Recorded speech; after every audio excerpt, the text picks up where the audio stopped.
Ladies and gentlemen, welcome to the good, the bad, and the awesome for set 20 Datacrons. Enduring Power, back to the purple again. And this one it's got some ups and downs. We're going to be talking about stats, alignment, abilities, faction abilities, and then finish with character mechanics. This used to be called the good, the bad, and the ugly, but as I've said in the past couple videos, got rid of the ugly because of the ambiguity, caused some confusion because I had ugly both as really bad and really good. So now we're just going with really good, and then bad is the only destination for a bad cron. So let's get into it, starting with stats. So here we go, we got a good mix of good, some awesome, and then one bad. Now, the way I've evaluated this has changed just very recently. I had been putting tenacity in awesome and health and protection in good, but I stopped kidding myself. I mean, tenacity, really endgame players find, like really high skill players, find a way to maximize use of tenacity when that's the only thing on the cron. However, I don't think it's super feasible to have fully tenacity crons for most people. And the use cases are even more limited, so I'm demoting that to good. Whereas health and protection, I'm putting in awesome because anyone can use health and protection. When I'm re-rolling, I really just want health and I want protection. That's the biggest thing I want. Armor pen is close this round because these are the level 7 and 8 ability stat totals. Armor penetration is at a really high amount this time. They kind of vary how much you're gonna get an armor pen. But this is a really high amount. Offense it's okay. Crit damage, they did increase it. It was like 15 to 25% for the level 7 8 abilities, but 35 to 45% is good again. And then crit chance, I mean, there are use cases for it, but overall, it's the one I'm gonna roll away from the most. Overall, I think the stats look really good. I mean, the crit chance total is actually kind of high, so it's not the worst. Really no complete duds of stats this time. Next up, we're going with alignment abilities, and I'm going to cut right to the chase with the alignment abilities. For the level 3s, there's only one where you should really try to get it every time. The plus 25% turn meter for light side allies. You should pretty much get that for everybody. I threw in this, the extra damage from doing debuffs is good to charge Leia's ult, but that's the only real instance where I think it's going to be better than this. It's just way better to get turn meter. So you should try, if you're getting light side, to get the 25% turn meter all the time. The dots for protection, or the dots protection up from inflicting dots, not going to be super useful. Dazing or stunning, we're covering some health and protection. And then if they critically hit 4 times during their turn, they get 5% crit damage till the end of the battle. Pathetic. That is never going to add up to anything useful or noticeable. So all those are pretty bad, pretty simple, just go for the turn meter. And with Dark Side, thankfully it's been a while since we had a single alignment Datacron set. Most of them have had 4 factions for a while. But Dark Side overall is a little bit better. There's a couple viable options as opposed to Light Side's really just one. We really want to focus on these two, and it seems like we're getting repeats all the time. They're just really playing the hits, like they know what people are going to re-roll for, so they're putting that in. We have the tank revive for Dark Side tanks. I can't remember the last time we didn't have that on a set. And then the offensive buffs for using a basic, that's already existing on the current set, so we already have that. Like, we're not going to be, it's not getting anything new, but I do think that it's overall the best one. And then for tanks, I mean, your good Dark Side tanks, Malgus, Balin, characters like that, where a revive is really going to help. These two in the green are pretty decent. 50% turn meter for doing a special. And then this one could potentially be helpful for each enemy with less than 4 debuffs plus 30% potency. That's better than 5v5. In 3v3, it's pretty limited, but you know, it could have a use case. And then the worst one, if they start their turn with at least 2 buffs that can be dispelled, they get 5% offense till the end of the encounter. Big whoop. After 10 turns, which it's not very often you get through 10 turns in a battle and things aren't materially decided, you'd have plus 50% offense. So it just takes forever to ramp up. I do not think that's great. I think you should really just go for the offensive buffs and the Dark Side tank revive, but a little bit of a favoritism towards offensive buffs. Now moving on to the level 6 faction mechanics. Starting with Mercenary, this is a light side faction. Mercenary Smugglers are the light sides. The other two, Droid and Hutt Cartel, are dark side. I double checked. We got a decent one, the Retribution for 3 turns, locked Retribution. That's just solid all around. These all are crap. They're ones we've seen before. Some passing offense for critting, some cooldown reduction, a little bit of turn meter for falling under health, and then like these are all terrible. We've seen them all the time. They're never good. No one has ever found a compelling use for them.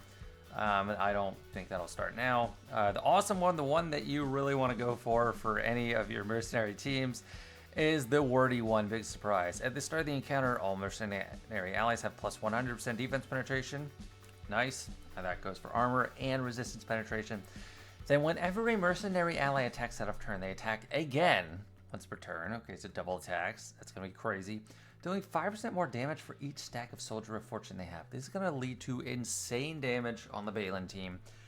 It's just crazy. So I will definitely be keeping an eye out for the upside of this. I mean, they're already going to shred JMK if you have the Omicron, and this is just going to be insane. And then, whenever an enemy attacks a mercenary ally out of turn, expose the enemy for 2 turns, can't be evaded or resisted. So there's just a ton of damage coming out of the mercenary team. This is mostly fixed on the Balin team because of the Soldier of Fortune clause, but with the defense penetration and that expose and the attacking out of turn again, like all that is going to apply to any mercenary. Most teams are not full mercenaries, but you know, if you have Dash or Han, there's going to be some limited application, but overall I think you really just want to go for this one, a bunch of these. And next light side faction, we got Smugglers. We got a few decent ones. I mean, the crit avoid, 100% crit avoid from getting crit, we've seen that a bunch of times for different factions. It's just really solid, especially the crit avoid part, and then the crit chance part is nice. Bonus turns for defeating an enemy, solid. The retaliate, it's pretty good. This one though is something else. Smuggler allies have plus 100% evasion. That's not going to be annoying. If they are debuffed, they lose 100% evasion. But that causes a problem because a lot of the ways you get debuffed are through attacks that have to hit. If it is a status only debuff move like Tarkin's or Bastille Shan Fallen's debuff spam, they can't evade it. But you're going to need either some irresistible, unavoidable attack that has debuffs or like a status debuff effect to be able to hit these guys. It's going to be really annoying. And whenever a Smuggler ally critically hits an enemy, they dispel all the debuffs. So it's like an R2's Zeta built in. Whenever a Smuggler allies get prepared, it gets nasty up. Whenever they evade an attack, they all recover 10% health and protection. And the enemy that is invaded, the enemy that was evaded is inflicted with damage over time for 3 turns. So the saving grace here is Smuggler faction is not that good. Substance, we got Zori, we got Jabba's the only dark side Smuggler, got Hondo, got Han and Chewie. It's not a super deep faction, so I mean, other than like that prepared squad, there's not a huge base of full Smuggler teams. So hopefully you should be able to corner them and eventually get some lucky hits, I guess. But this is crazy. Definitely, if you're running a Smuggler team, get this one. And then Hutt Cartel, there's a lot of solid ones. Obviously, the awesome one is going to be the best one, and that's going to make Java really good. But turn meter for getting whenever enemies are damaged at the start of the turn, which is like dots and thermal detonators, Hutt Cartel is going to get 2% turn meter. That's really nice. The irresistible ability block for at least one character out there. Damage immunity, the like fail swave for going under half health. And then stacking potency and tenacity for debuffs expiring. All those are nice. All those are decent. But they all pale in comparison to this awesome one. And you only need one Hutt Cartel for a Java team. And that's the only real full Hutt Cartel team you have. Whenever an enemy takes damage from a thermal detonator, all the time, all Hutt Cartel allies gain 5% offense till the end of the encounter. That's crazy. That's going to stack so much midway through. While an enemy is inflicted with a thermal detonator, they're immune to health and protection recovery. So that's basically healing immunity if they have a thermal. Whenever a Hutt Cartel ally uses a basic ability, all Hutt Cartel allies gain 10% turn meter. This is insane. This is going to be so much damage. This is like locked health healing immunity because those thermal detonators don't dispel until they blow up. And this is a turn meter tree. This is crazy. I think the saving grace to beat a saving grace counter to Java is going to be Lord Vader because Lord Vader is immune to thermals until they're under half health. So that will be at least a solution. But so Jabba, I don't know, maybe it'll be amazing on offense, but on defense, if you're not using Lord Vader, I think all the standard counters are going to have a real hard time. Maybe JMK will be fine. Definitely in 3v3, JMK will be fine, but this one is pretty dang crazy. And droids, I think their long one is a little less overpowered than a lot of the others. The decent ones, the good ones, whenever debuff expires, droids gain 2% turn meter. That's going to be nice. I don't know, because they put out a lot of debuffs, and then people are the other team's trying to cleanse it, and you might get some turn meter. I'm thinking melee of like a Grievous team, but you know, there's a Swordy team. There's not too many full droid teams that are viable in high Kyber at least. And then whenever droid allies grant a buff, they get 10% of turn meter. It's okay. It's, you know, it's a nice little thing. This one, the fall below 50% health, cooldown reduction, tiny bit of turn meter. I don't think that's impactful. 50% protection if they inflicted 5 debuffs. I mean, very limited application. Just don't see it happening. So those are crap. These ones are decent. The awesome one, which if you're running Grievous, I think it's a no-brainer, or even Swordy. Any team that has like more than a few droids, even Afra, unless you want to run Mercenary, it depends. You probably want to run a droid one. We'll talk about that later.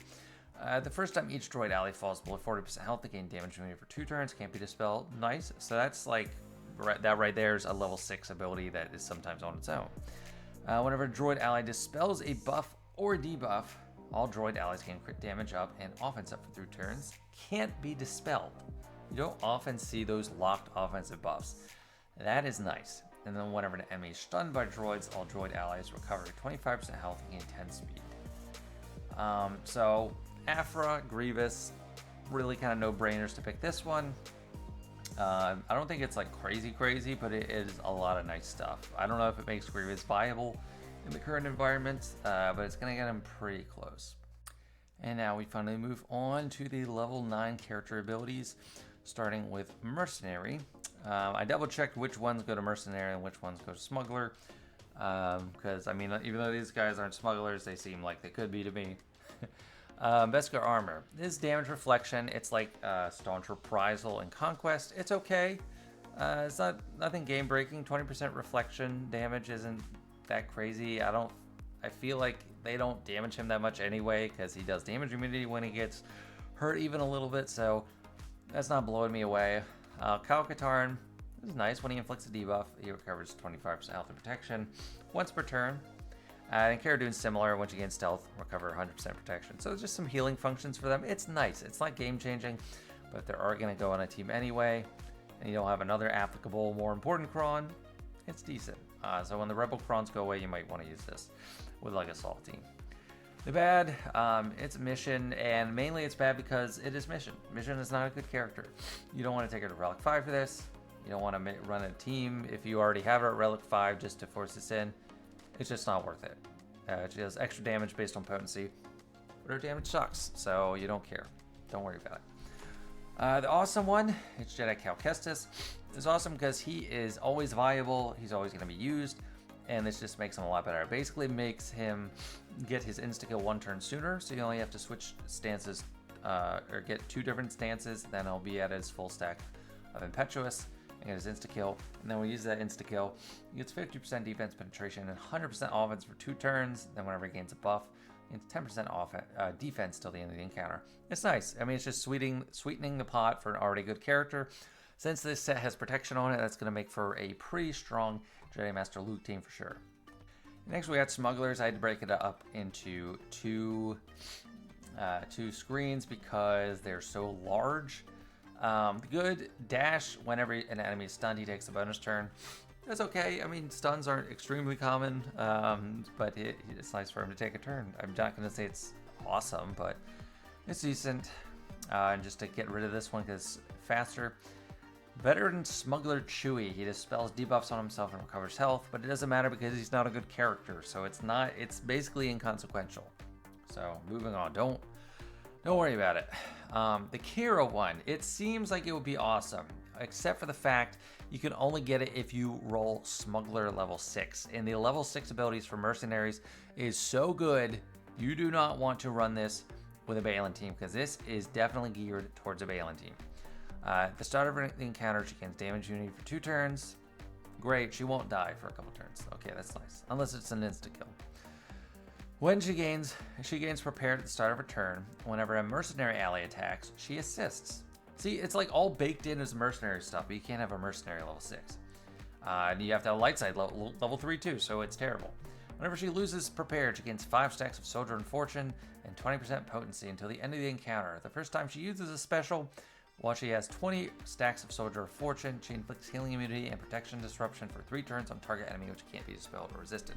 So to make use of this with the Balin team, which is relevant, you have to forego the level 6 and the level 3 for Dark Side and Mercenary. And if you want to use it with Smugglers, you're not going to have too much use, and it's like, that's a bad team anyway. So I don't see this having any viability in Kyber 1.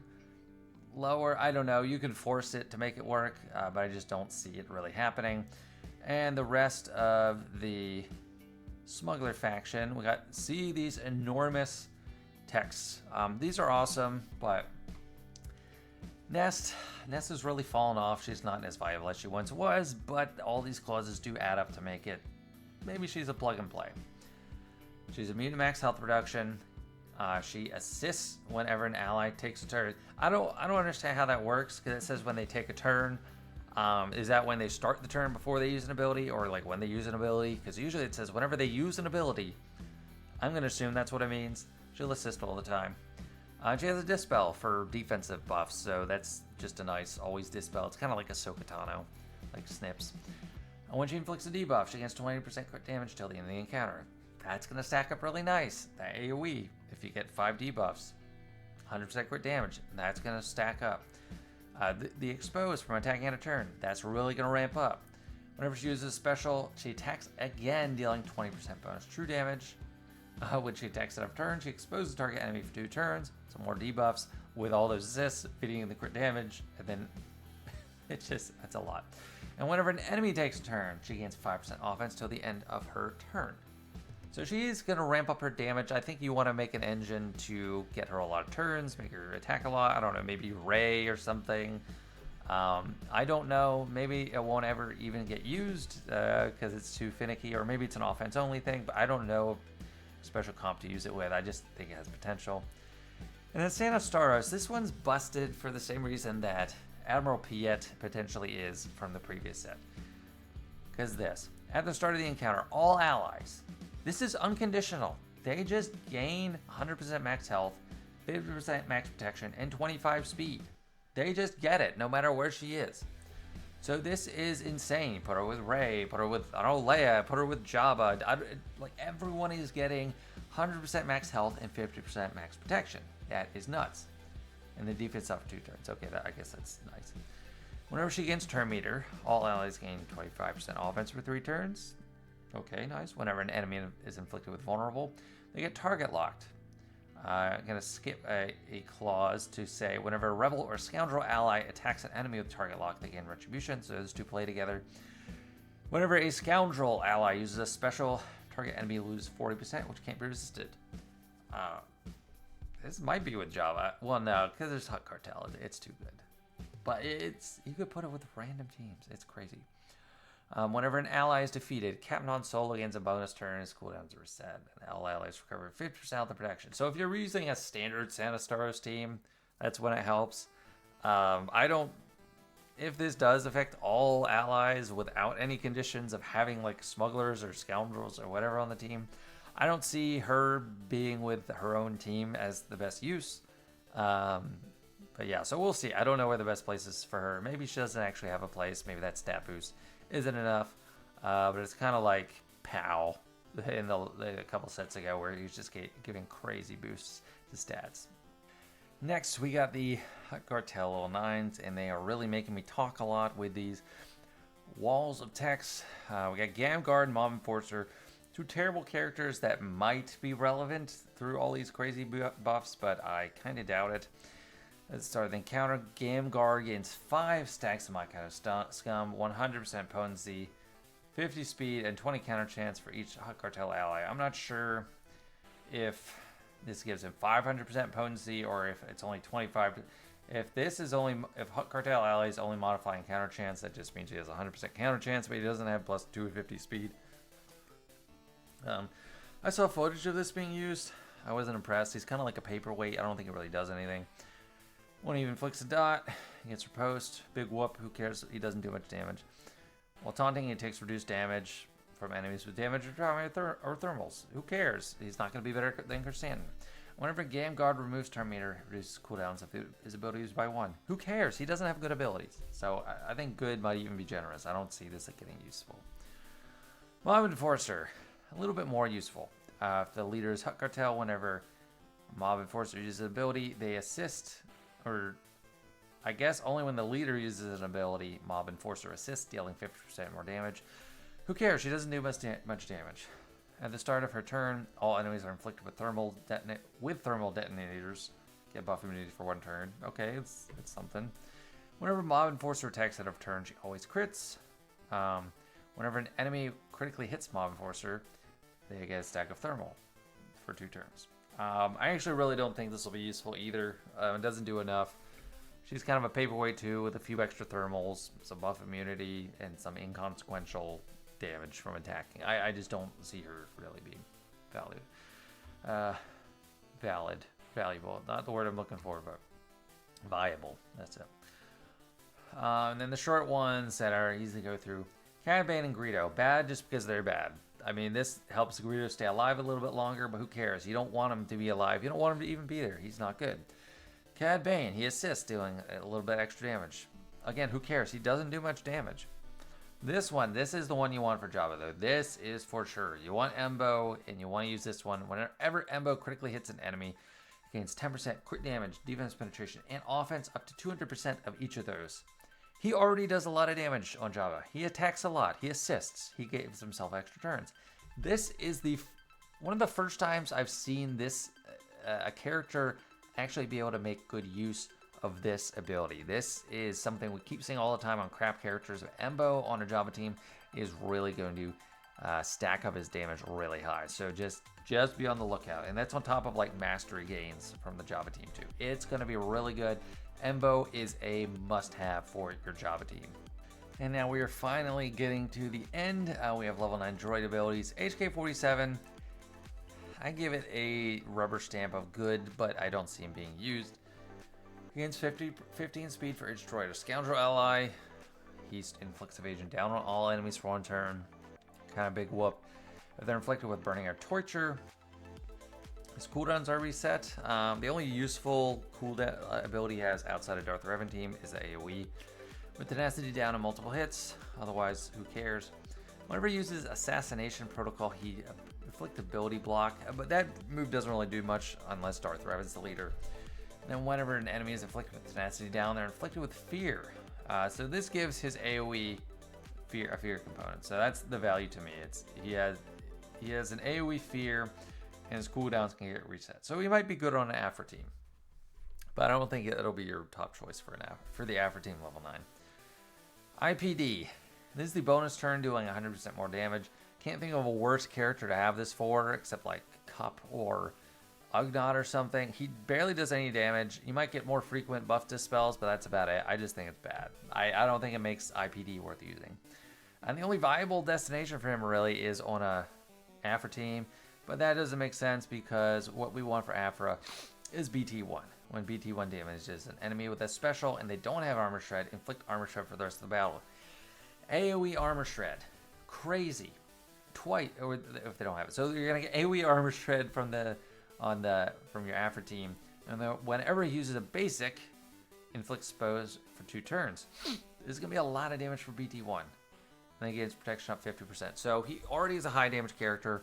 He's gonna start shredding people and exposing them with this, and it's gonna be really good. So Afra might be just a good Jabba killer. It's gonna be tough with all the Hutt Cartel boosts in the same set, so I don't know what the best use for Afra is, but they're definitely gonna be a step up. And then Stab. This hopefully makes Grievous relevant in the Grand Arena, but it definitely should in TW with the Droid Omicron. Whenever he deals damage, remove 25% turn meter from an enemy. He has an AoE and he does assist a lot, so that's going to be a lot of turn meter reduction. So that's really nice. IG-88, this is great. I'm not sure where to slot him, but whenever he crits an enemy, he gets damage immunity, 25% turn meter, blinds the enemy, so you get an AoE blind. If the enemy is target locked, he also gets protection up, retribution, and speed up. So like a lot of these droids, Afra is a good destination for them.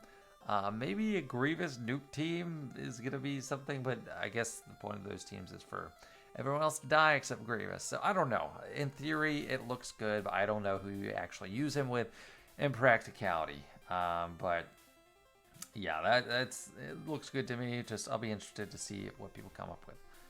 The only thing I know for sure, I definitely want BT1 level 9 on my Afra team. So that's it for this Datacron review. It took me a while to get to this one. This set came into the game extremely early with like 2 weeks left on the preceding set.